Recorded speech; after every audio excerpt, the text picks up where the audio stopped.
and welcome to episode 24 of Sequel Pitch, the podcast where three film fanatic friends pitch their boldest and best sequel ideas to the host. I'm your host this week, Matt Rushton, and with me, as ever, he'll get 5 fouls for personal contact and not take you out for dinner first. It's Ross Harmston. Yes, hello there. He'll hang off the rim for longer than he should to showboat and not share you his magic juice. It's Andy Henry. Yes, all my magic juice. Hello, everyone. And finally, he'll whisper your mum jokes into your ear whilst you're guarding him and dunk on you just for kicks. It's Drew Toynbee. Hello there. So if you're thinking, what the hell is Matt on about, it's probably normal by now, but these are, of course, all basketball references as we bring to you the 1996 cult classic, Michael Jordan starring Space Jam. For those of you who haven't watched the movie before, you could, of course, just pause this now and watch it, or I'll treat you to our 60-ish second synopsis. Starting now. Loosely based on Michael Jordan's actual life story, Michael retires from basketball to pursue a career in baseball. That's where the real life ends. Meanwhile, on Moron Mountain, evil alien Swackhammer wants his new attraction. Something more loony. So off to Looney Tunes land they go with his 5 hench aliens to kidnap the Looney Tunes. Bugs decides it's worth a deal. If the aliens beat them at something, they'll all go. These aliens being tiny, they challenge them to a basketball game. However, the aliens are smart and capture the talent of 5 of the NBA's best players. Charles Barkley, Patrick Ewing, Tyrone Muggsy Bogue, Larry Johnson and Sean Bradley, all played by their actual real-life selves. This makes the aliens huge and amazing basketballers. Looney Tunes end up stealing Michael Jordan, sucking him through a golfing hole to help them, leaving a very confused Wayne Knight and Bill Murray on the course. The movie then essentially revolves around a 4-quarter game of basketball where the Monstars, as they call themselves, dominate to begin with before Bugs Bunny and the Looney Tunes. They take some of Michael Jordan's magic juice, which is actually just water. They don't know it though, and they get right back in the game. Then it's halftime. Swackhammer gives them a compelling halftime team talk to the Monstars. They start beating up the Looney Tunes, but don't take advantage of this, and they only hold a slender lead. Michael Jordan is, of course, baffled by all the crazy things that he's been seeing, and Bugs basically tells him he can do whatever he wants to. Anything's possible. Proceed to Michael Jordan stretching his arm the length of the court just as the clock ticks down to score the winning dunk. The Looney Tunes are free and the Monstars are sick of Swackhammer, so send him to the moon in a spaceship. They give the talent back to the NBA stars and they stay on Looney Tunes land or whatever it's called. Michael heads back in a cartoon spaceship just in time for a baseball match, and then the closing montage is of him going back to play for the Chicago Bulls. Another of Michael Jordan's actual real-life sports career moments. The end. So there you go. Done. What do you think, gents? Yeah, it's a movie. It's fine if you're 6. It is. I love the beginning of the movie is literally like, Dad, I want to grow up to be a basketball player, then a baseball player, and I want to outline everything I did in my adult career. It's like, well, I'm sure that didn't happen, but okay. I didn't love that's scored. Obviously, the movie couldn't help this at the time, but it doesn't help set the tone for the movie to have it open to the dulcet tones of convicted sex offender R. Kelly. God is. I mean, yeah. I'm not. I'm not going to say that put me off the whole film, but it may well not have helped my disposition towards this shameless marketing ploy. So we have a WhatsApp group and we were talking about the film, and Drew was biting at the what would you call it? Biting at the champing at the bit to say about why he hates this movie. Please go ahead. You'd already touched on the marketing, shameless marketing. Talk us through a couple of those moments. That is basically it. Like, this movie, we've all seen Shrek. We've all seen Disney movies and Pixar movies which work really well for kids and adults. It's not an easy thing to do. I'm not saying I could do it, but it is entirely possible. This film has no moral, it has no meaning, it has no purpose other than to sell Happy Meals and make the children of 1996 realise that the Looney Tunes were a thing that existed and please like them. And that is all this film has to say. I really do. I do like CGI or the special effects in this movie. That was like at the time as well. At the time, Like, definitely. Now you can really tell like the lighting difference between like Michael Jordan and also like Bugs Bunny. He's got like a ethereal like glow around him sometimes. It's perhaps even more impressive now, knowing that for, I'm sure, the most part, most of that had to be done by hand. Yeah. That must have been painstakingly difficult, and I have a lot of respect for that. And turning him into a little basketball as well. You know, there's some little, Michael Jordan to squeezing it. Yeah. That's why I was like, he comes to the conclusion that he can be a toon at the end when he's like, oh, I can stretch my arm, but he's been turned into like a basketball earlier in the film, and he's fine. exactly. And then just one of those. Also, the performance of Michael Jordan, like, To be honest, it wasn't as bad as I thought. Though I remembered it being truly awful. But I was like, actually, it's just awful. he just feels like he just came, like, had a coffee in the morning, just turned up, did a couple of lines, Bugs Bunny, and like it was just all just phoned in. Even Bill Murray didn't feel like he wanted to be there, and it's Bill Murray for fuck's sake, like. And it's very short. It was an hour and a half. I was like, oh, okay, that's it. Yeah, and a lot of that is credits as well. yeah. At the beginning and the end. yeah. So there you go. At least, if this doesn't get a recommendation, or if it does get a recommendation, it won't take up all of your evening watching it. No, this is true. Yeah. What about the 5 NBA stars all losing their powers? I mean, there was some pretty Oscar-worthy performance there, wasn't there? Some of that's entertaining, but again, like, okay, hang on, wait, but so the Monstars individually like go inside them to steal their talent, but then it just gets given back through the conduit of one basketball. yeah. Like, there's not even any narrative cohesion. I mean, I don't know what more there is to really talk about this movie. Okay, let's look at it from an objective point of view. If the first movie was to be brought out today, what would we want differently? You want a moral, a message. You want like Michael Jordan to go through something, at least, just something small, if anything. Yeah, to go through something other than, I'm not quite as good at baseball as I was at basketball. I'll go and do that again. Yeah, fair. I mean, that doesn't really give you too many messages, does it? No. But so obviously I'm aware that we're about to talk sequels. So with that in mind, don't necessarily say too much. But what kind of journey could Michael have gone on in this first movie, do you think? Or perhaps it's not Michael Jordan that goes on this journey. What could some of the other characters have gone on? What could we have seen more of? I don't think you can make a Looney Tune go on an emotional journey. I think Michael Jordan go easy. Yeah, For I me, think go you could. easy. Michael Jordan does have him like a not that attentive father, basically, and the Looney Tunes help him bring out the love of his children or something. Something simple. You don't need a lot because the main focus is the Looney Tunes. That's what I think the Looney Tunes. I think Michael Jordan is.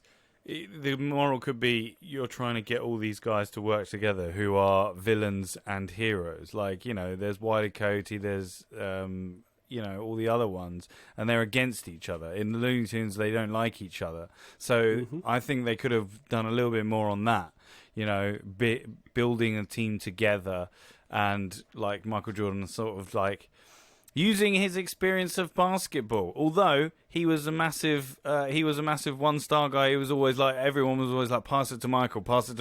And that was it. So I don't know. Yeah, it'd be a quite hard one to do nowadays. Yeah, Drew, any thoughts? I personally, just give. It's difficult because, like, actually, if I had full control over it, and making a profit wasn't any sort of prerogative, then actually Michael Jordan would be the supporting character, and the Toons would still be the main characters. Michael Jordan would be like almost a Family Guy running joke that they kidnapped him and he kept showing up. But because he was the biggest, like one of the biggest stars on the planet in any sphere at the time, he was obviously the central character, which made no frickin' sense. But my goal with the original, would have been to make it way more subversive. Like, I would have wanted way more fourth wall breaks, talking to the adults about, hey, remember us? We're relevant again, and anything like that. And the film, for me, was just dreadfully lacking in self-awareness. Like, if it's a shameless marketing ploy, have more than one joke that points that out. But there we go. Fair. We've got the original that we had, and we've all done our sequels And according there is to another one that. coming out very soon. So even if none of our sequels took your fancy, perhaps the new one does. Who knows? Perhaps not after you've heard us talk about the first one. Before we get to our scores, no, let's do it before we get to our scores. Is there any redeeming feature for this movie for any of you? Like I said, I think the computer generated stuff and the visual effects are of their time and groundbreaking in that sense of that time period. So that, and also seeing the Looney Tunes on the big screen, I guess, as well. There is definitely something to be said for that. Like, I grew up watching VHSs of Roadrunner at my nana and grandpa's house. Like, there is some joy in seeing those characters who have faded into obscurity, who were so big for our parents and had such a massive impact on culture. And it's weird to think that by 1996 they were becoming irrelevant already, and they've just continued to disappear more and more. I think it has value as a curio, as a look what was going on in 1996. What? Kind of thing. But as a piece of art in its own right, I don't know that. I don't think it has much to it. Cool. Andy, any thoughts on that? Yeah, come on, you gotta agree with both of them. What they did at the time was great. I enjoyed it. It's not great. It's got nothing to attach it. You're nothing to attach to as an audience member. You're just like basically waiting for the credits, waiting for the end game. But I enjoyed it. I enjoyed it more than I thought I would. I remember even as a kid, kind of going, "What's Michael Jordan doing?" Like what?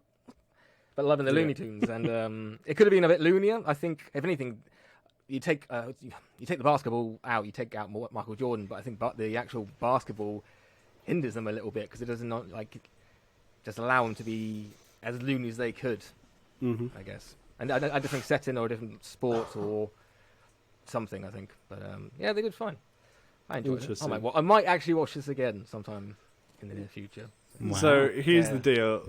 Space Jam for me has a bit more of a personal attachment, I think, because my dad was a big basketballer. He, when I'm the smallest male in my house, you can understand that basketball was quite prevalent in my family. So, my dad was a big basketballer, and my brother, whilst not getting into it till later in life, certainly loved basketball from a young age. So we actually watched Space Jam a few times, and it was in the VHS collection that would get put on. So there was a nostalgia for me watching it. However, as we've talked about, suddenly watching it as a 31-year-old film enthusiast, actor, you're watching it through a very, very different lens. And, it will always have a place in my heart, but I think that place has kind of been put on one of the top shelves now that's going to get dusty. And it can maybe just sit there and collect dust. But yeah, there you go, everybody. You've heard our thoughts and our review on Space Jam. The final thing to do, of course, is to get our scores. So, chaps, I'm going to fire it over to you. Andy, I see you first. What are we giving this one out of 5, sir? It's a bit hard because I did genuinely laugh quite a lot at this movie. Like when they're all trying to come up with a plan, and Sylvester comes up with a plan, but it's just to get Tweety. That was really funny. When Daffy passed the ball to Granny, he was on the sub bench, and then all the monsters jumped on her, and he was like, "What? She was open." So I lolled a lot more than I thought in this movie.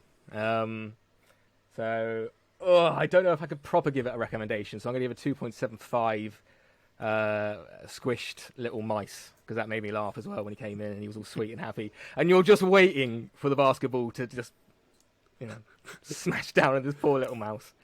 So 2.75. There we go. Ross, what's your score? I'm gonna give it. I'm gonna give it 2 sexy Lola bunnies out of 5. Oh yeah. Hey, we didn't don't- talk about Lola, did we? We're gonna Yeah. save Hey. that for the after chat. Are we? Probably. Oh no, Andy. I Hey, don't know if we want to all open that up. The over-sexualization of a cartoon. Drew? I'm gonna follow on with Ross. It's I couldn't recommend. The only people that I would actually wholeheartedly, if anyone was like, hey, can you recommend a film for a 6-year-old? I would say, yeah, why not throw on Space Jam? But for anyone older than 6, I couldn't guarantee that they would find much to enjoy. So I'm going with two just shameless shame on Warner Brothers out of 5. Yeah, shame on 2 you. shakes of the head. Shame. Just, Shame. Shame. Ring the bells. Ring Yeah. the bell down the street. Okay. As I've said, this film sits a little bit more personally to my heart, so I am going to perhaps be a little more forgiving of my score. There's no wrong answers. I'm No wrong scores. They, as Drew said, there is an audience you could perhaps recommend this to. 6-year-olds and under, absolutely. It's colourful. It's a lot of fun. There's also, I think, a generation in our parents' generation that would still watch this with fondness. Especially if they're that generation and love basketball and love the NBA. So, I guess. So I'm going to give it 3 out of 5. I'm going to give it 3 squirts of Michael Jordan's magic juice out of 5. all over Lola Bunny. Oh, gosh. Andy. Oh. So there you go. That probably sums up how we feel about this movie. Has anyone been keeping the scores on the doors? I have, Excellent. and it has come out at 2.44 out of 5. So coming in just below Venom, and so it's come in third, just below Venom and significantly above Suicide Squad. There you go. Yeah. Well, thank you very much, gentlemen. And we have now discussed the movie, scored it and reviewed it. And we've now all sat here and watched and enjoyed the halftime show of Andy talking about Michael Jordan's Magic Juice and Lola Bunny's face again. So we're moving Come out with swiftly a flurry on. now, haven't I? Swiftly on. It's the crunch time, chaps. We're in the second half. It's time to get your sequels pitched. So, for anyone joining us for the first time, welcome. Here's how this works. You'll each pitch to me your sequel ideas, and I'll have a question for you at the end to answer. Then I'll need time to make my decision, giving you all a chance to discuss calmly and with decorum why yours is the best pitch. Note to listeners, the discussion is probably not going to be calm or with decorum. So, first of all, my question to you this week, gentlemen, be prepared, is what is your main message to young people watching your sequel?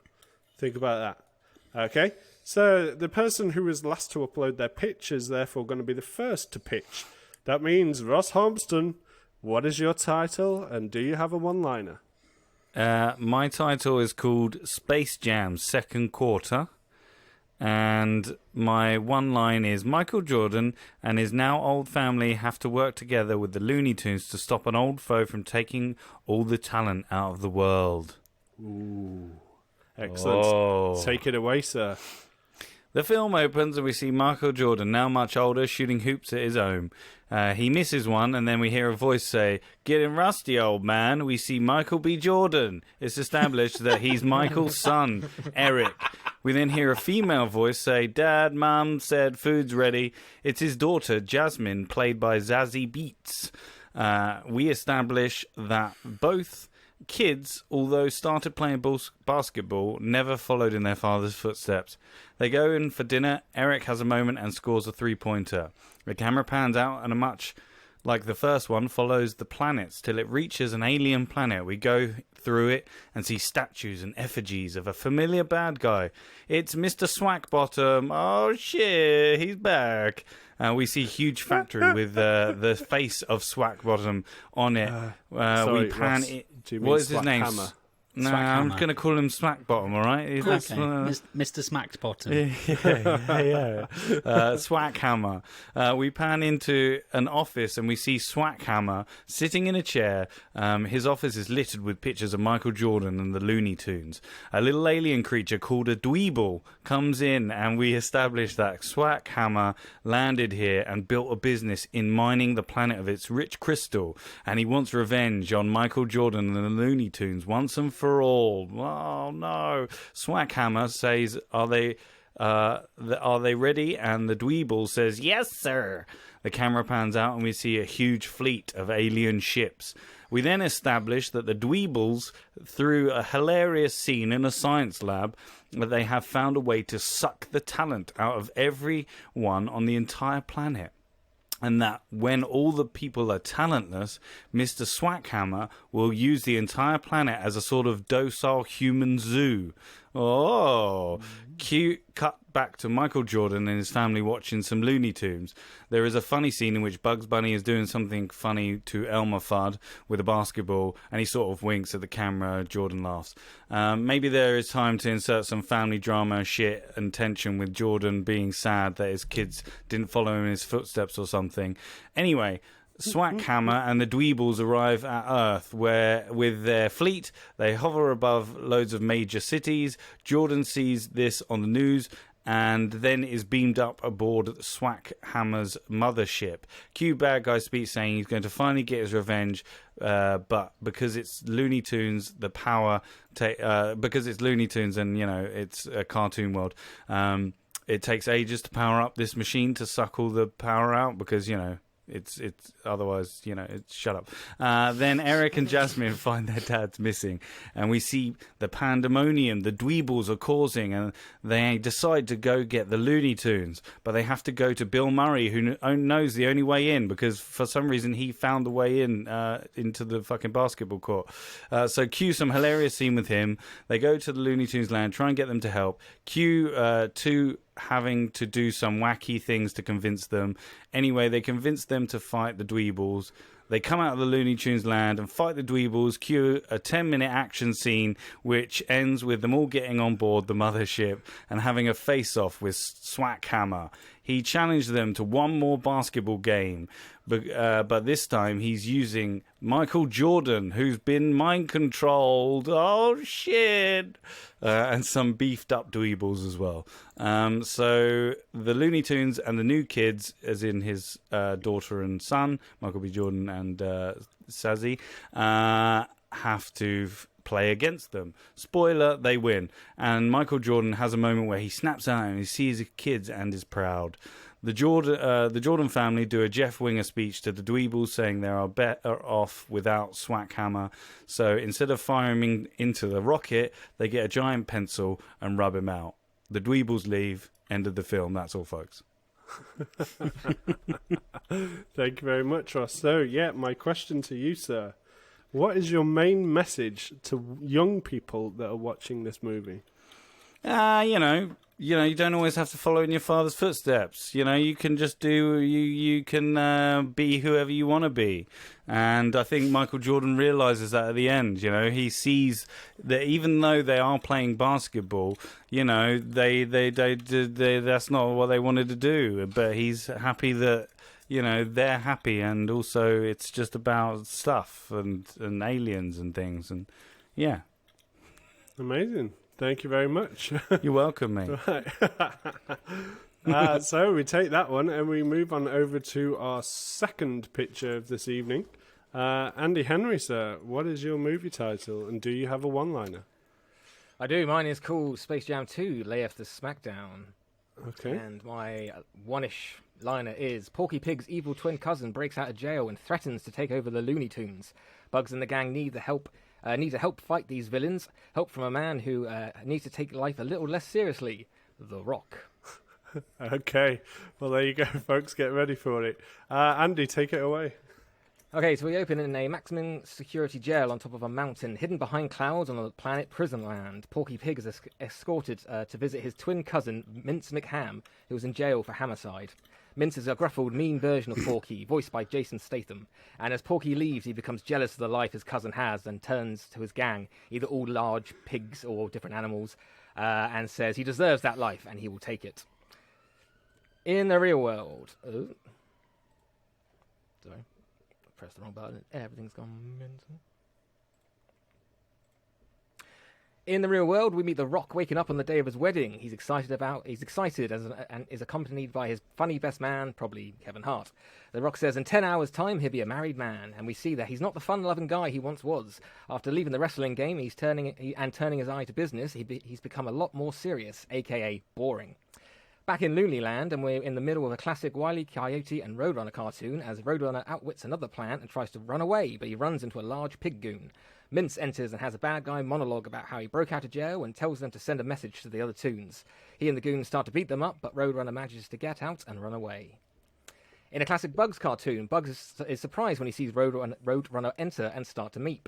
Wiley enters, beaten up with a message pinned to his bum. Bugs reads the message and decides to call a toon meeting. At the meeting, Bugs tells everyone that Porky's cousin has challenged them to a fight, and the losers have to leave Looney Tunes forever. Everyone is scared as the goons are huge and already established fighters. Bugs says all they need is someone who is huge and can help them fight. Back with the Rock, he's freaking out because he can't find his tie. As Kevin starts looking for the tie, he tells the Rock he's always freaking about the little things, and he turns on the Looney Tunes so the Rock can calm down. The Rock says he used to watch cartoons but doesn't anymore. He's an adult. But when he looks at the TV, he's surprised to see all the toons looking at him. Bugs says he has an idea and reaches his hand out of the TV, grabs the Rock and pulls him in. Kevin turns around to see the Rock is gone, and we have more hilarious Kevin Hart improv trying to find him. Bugs asks the Rock for the help, and he gets him up to speed. The Rock says he can't. We go back and forth. We have that normal little bit. Until two goons turn up with a beaten-up Sylvester. The Rock says Sylvester was his favourite character as a kid, and he agrees to help. He stands up to the goons and says this fight will be a wrestling match, and he hits one of the goons into a tree. The other goon looks worried and runs back to Mince. The Toons celebrate, but the Rock says they have a lot of work to do, and they head off to the gym. We have funny scenes where the Rock is teaching them to wrestle, and each character tackling different areas of the gym, resulting in hilarious consequences. The Rock says he's in more trouble than he thought, and he tells the Toons to take this more seriously. But the Toons say being serious never helped before, and he should start to think like a Toon. Back with Mince, the goons return and tell him about the Rock, and he starts to get worried, and sneaks into the Toons' training gym, where he finds Porky Pig in the locker room. He tells Porky they shouldn't fight and they should be friends, but he then ties Porky up and hides him in a locker. Mince puts on Porky's outfit as the Rock enters and asks Porky if he's ready for the fight. Porky says yes, and as the Rock leaves, he rubs his hooves together menacingly. The Rock says there will be 5 matches throughout the night, 4 singles and a 5-on-5 elimination tag match to finish. The team with the most wins take the title. Cut back to the real world, and we have a funny scene where everyone is freaking out at Kevin Hart for losing the Rock. He tries to come up with excuses, which end up being more hilarious Kevin Hart improv.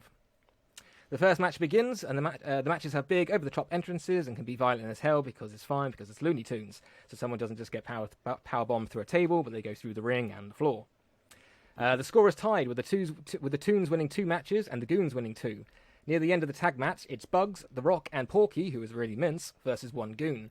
Bugs says Bugs does his finishing move on the goon and goes to pin him, but suddenly Porky enters and hits Bugs with a chair. The crowd is speechless. The Rock is shocked.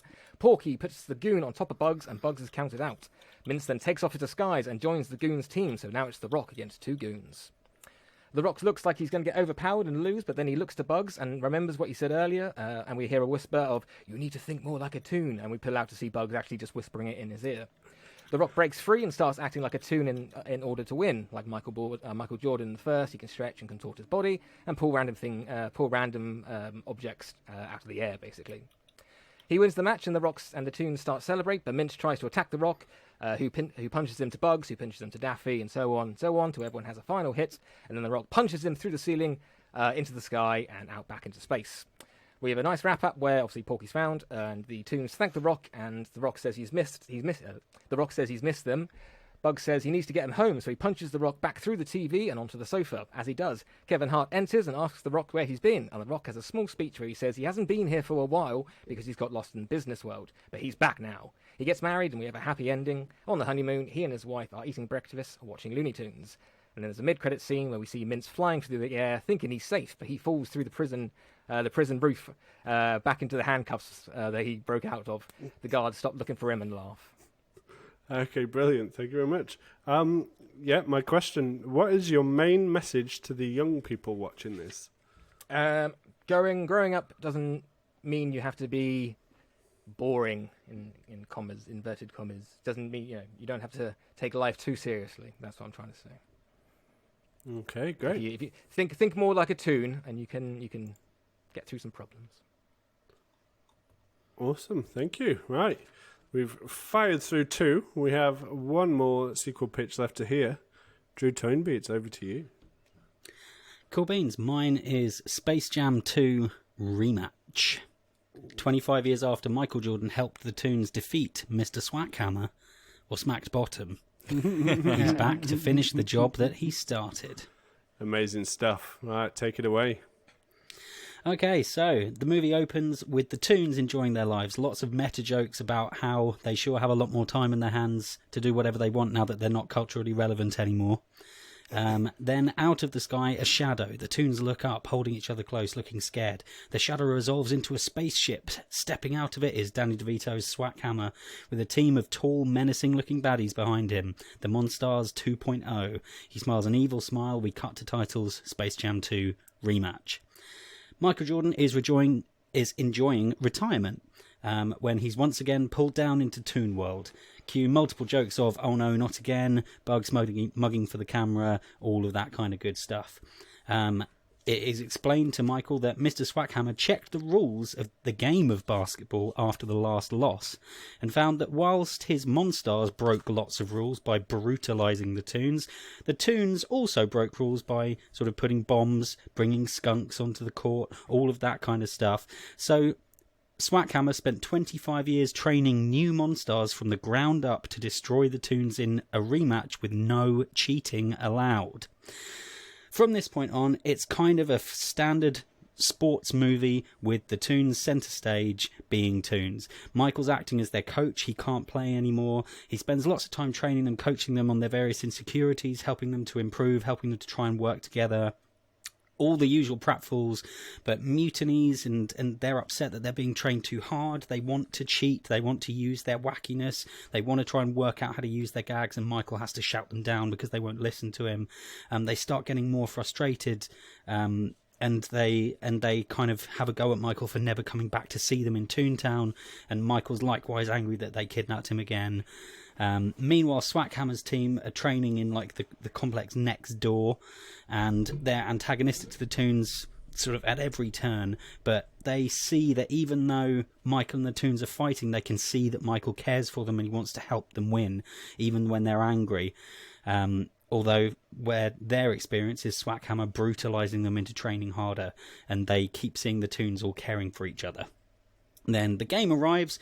Michael and the Toons play really hard. The game starts off in favour of the Monstars, but the Toons kind of finally accept that Michael has been doing his best for them. They start really pulling together, working as a team, listening to his instructions, playing to their strengths like he's been trying to get them to. They begin to catch up, but it's not quite enough. Michael calls a timeout in the final quarter and gives them a really rousing speech, and he apologises for not coming back to see them. He tells them that he's proud of them, whatever happens, even if he has to go to Moron Mountain forever and fulfil the deal from the first movie, he's proud of how well they all played. The Monstars hear this. They go to take their final free throw, but rather than taking the shot, they drop their hands, they drop the ball, and they let the Toons score loads of points while Swackhammer's on the sidelines furious. They want the Toons to win because they saw how different Michael was from Swackhammer. Everyone celebrates. They learn an important lesson about friendship. The Toons volunteer to help Swackhammer revamp Moron Mountain into Toonland. He becomes much happier. He walks around as one of the mascots loads of the time. And we end with a giant advertisement for a new Warner Brothers theme park land based on the Looney Tunes, because that's all that Warner Brothers want out of this. The end. Cool, there you go. So we know the message from Warner Brothers, but what is your main message to the young people watching?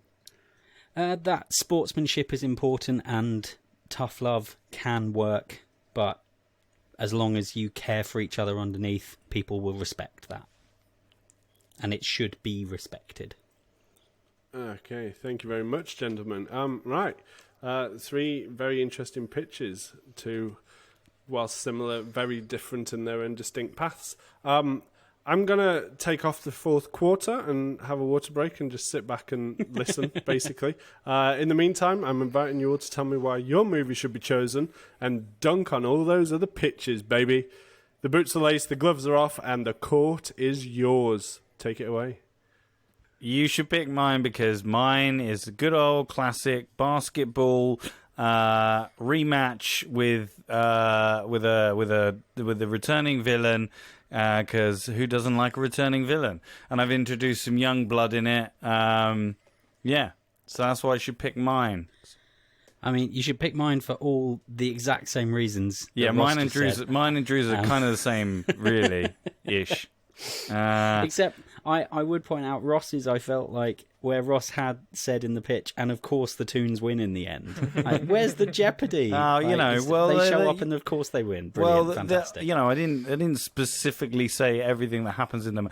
You know, at the end of the day they win, but there's something that may happen that would maybe, you know, they go, oh, make me Michael Jordan. For the writers. Yeah, exactly. It is. I feel like it's very much like Short Round and Indiana Jones in Temple of Doom, where he's, you know, been manipulated by Kalima, and he's like, "Indy, I love you," and then whips him. It's gonna be like that with his kids, and they're like, "Dad, I love you," and then they're like, they slam dunk on his head and something I don't know.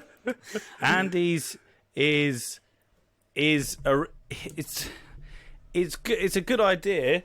I like Andy's, but again, I feel that the sequel surely needs to involve basketball. I mean, I would like to elaborate on that.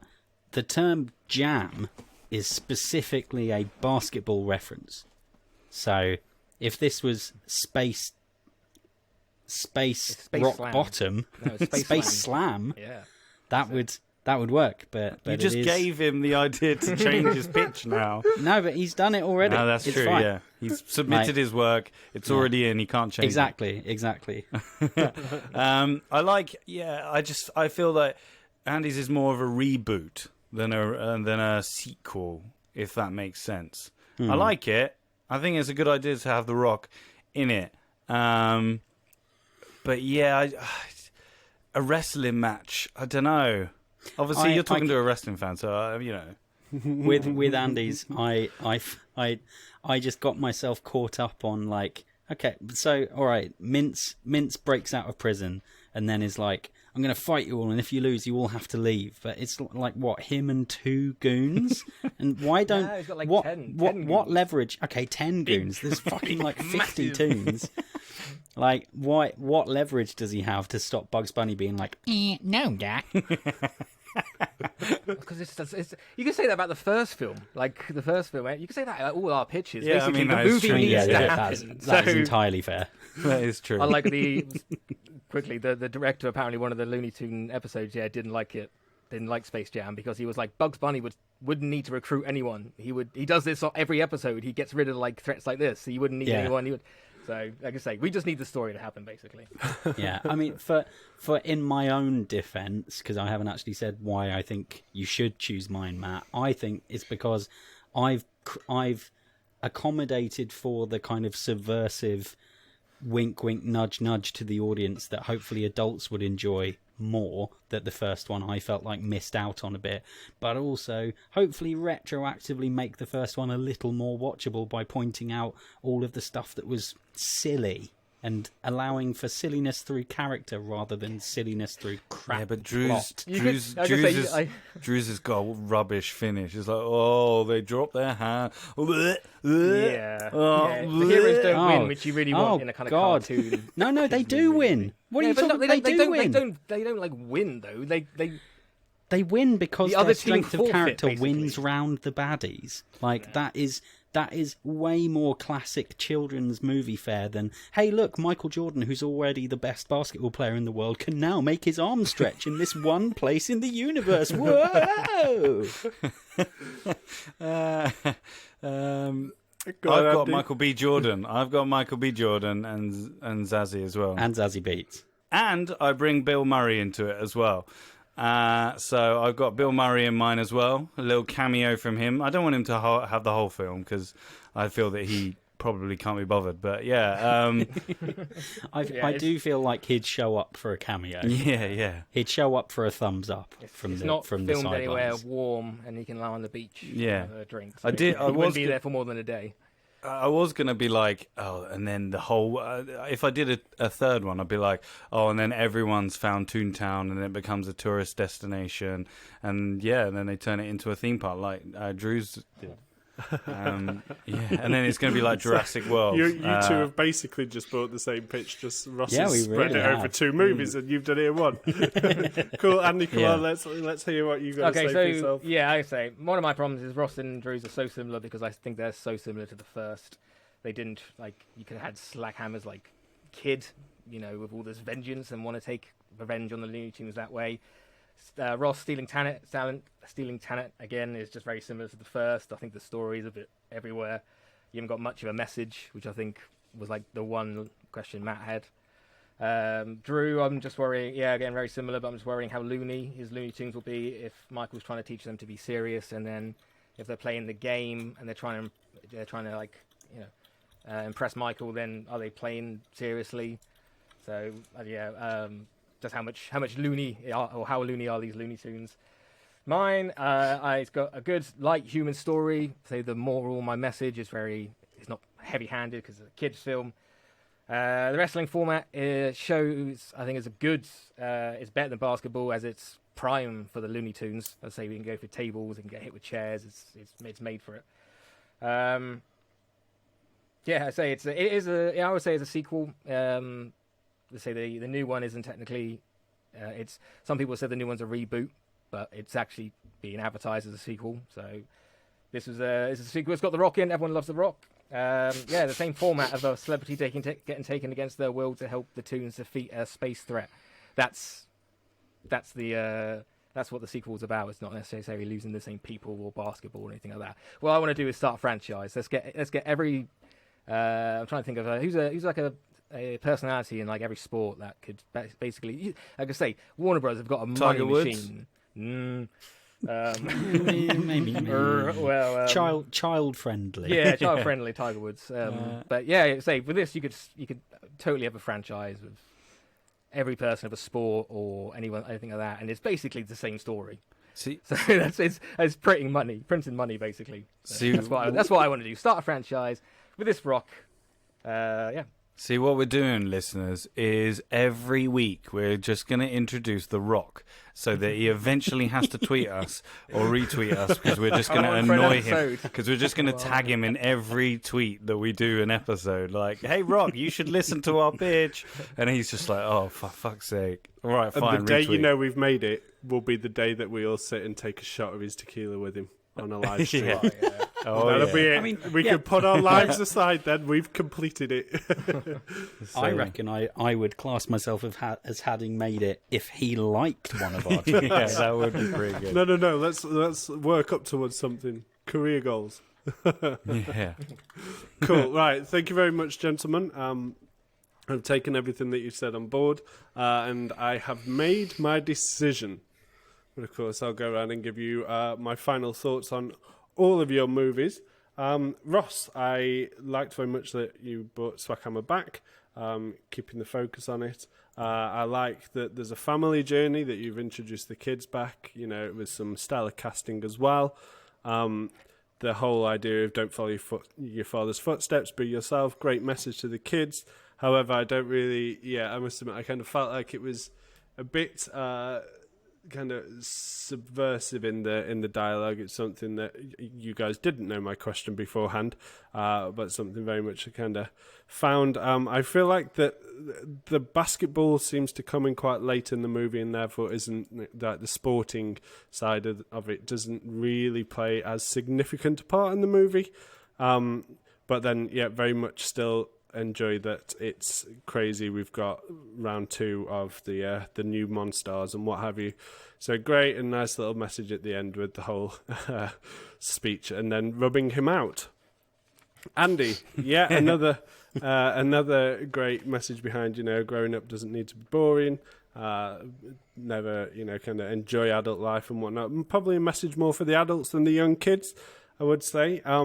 There's a couple of bits worth noting. There is no space and there is no jam, as Drew's kind of pointed out. However, if this is a franchise, to be fair. I What may is- be what is- slightly more open to it. A jam is a forceful dunk. Some of the bits, usually they'll hang off the rim afterwards, and it's quite an aggressive, quite a posturing approach to dunking. As a wrestling fan, you definitely get some props for bringing The Rock and wrestling into it as well. Is it a sequel? I think that is a conversation to be had, because we don't have either the same antagonist. We have the same Looney Tunes, but it's not Looney Tunes the movie. That's all I'd maybe think about that. However, Drew, well, no, there's a lot of going for it. It's a really fun story. It's very not crazy. The Looney Tunes movie. Well, no, it's called Space Jam, not Looney Tunes the movie, is what I'm saying. If it was that, then you're free to do whatever sequel you want. Do you get what I mean? Like, I was going to say, I had to choose between the Looney Tunes or Michael Jordan to bring one into the sequel. I know who I'm bringing. So. I don't mind that. I don't mind. What I mean is, Space Jam is a very specific movie about, the basketball side. That was all I was saying. The sequel may be slightly less obvious than the other two. Drew, again, you brought Swackhammer back. Great. Again, he's got his evil plans and he's got his evil doers and his little henchmen. Very kind of reflective of the first. My biggest thought with yours is the fact that there's no cheating allowed, and Andy brought it up in his points. Would it be boring without the loony side of the Looney Tunes?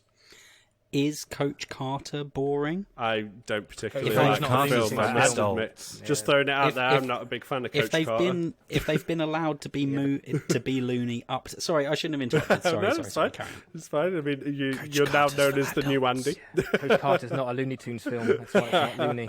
It's got Samuel L. Jackson in it. I God, I've just explained got weird lost voices. plenty of moments where looniness could ensue. But it didn't happen on the court, which is what I'd hope would still be the focus of the movie. However, did enjoy the whole idea of, sportsmanship, teamwork, driving towards the same goals, and overcoming your evil boss again. I love that bit. So the whole corporate agenda with the Warner Brothers theme park at the end, I get why you've done it. You're definitely going to get the producers on side. You might lose some fans in the old faithful from the film world for doing it there. So there you go. I'm a big fan. I've enjoyed all three pictures. Thank you very much, gentlemen. However, there can only be one winner. And this winner this week has raised some eyebrows, dropped the elbow, and won it purely, actually, because of the debate bit, because you essentially helped him to sort out if it was going to be a sequel, we'd call it Space Slam. But actually, then he went on to didn't talk do about... that. Well, no, He but already he talked submitted about... his Look, work. you all get a chance to add to your work and your extra time.